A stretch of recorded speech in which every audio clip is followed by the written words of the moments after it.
கடந்த மே 10 தமிழகத்தில் பொதுப்பணி மற்றும் விளையாட்டுத்துறை அமைச்சராக ஆதவ் அர்ஜுனா பதவியேற்றார்.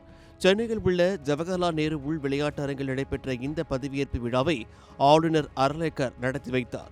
பதவியேற்றதைத் தொடர்ந்து தமிழ்நாட்டில் உள்ள சிறந்த விளையாட்டு வீரர்களை கண்டறிவதற்காக திறமை ஆராய்ச்சி பிரிவு அமைக்கப்படும் என கூறியிருந்தார்.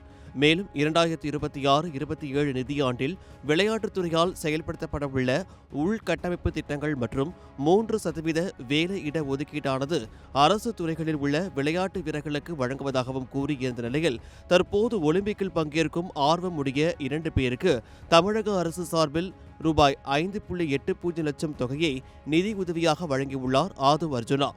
இதுகுறித்து பேசிய அவர், விளையாட்டில் ஆர்வம் உள்ள வீரர் வீராங்கனைகளை கண்டறிந்து சாதனையாளர்களாக மாற்ற பல்வேறு நடவடிக்கைகள் மேற்கொள்ளப்பட்டு வருகின்றன.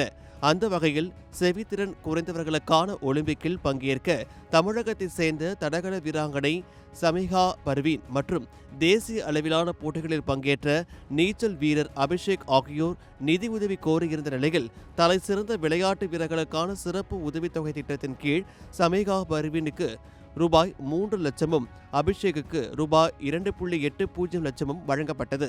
இவர்கள் பல்வேறு பயிற்சி போட்டிகளில் கலந்து கொள்ளவும், தேவையான உபகரணங்களை வாங்கவும், ஊட்டச்சத்து மேம்பாட்டிற்கு உதவும் வகையில் இந்த நிதியானது வழங்கப்பட்டுள்ளது.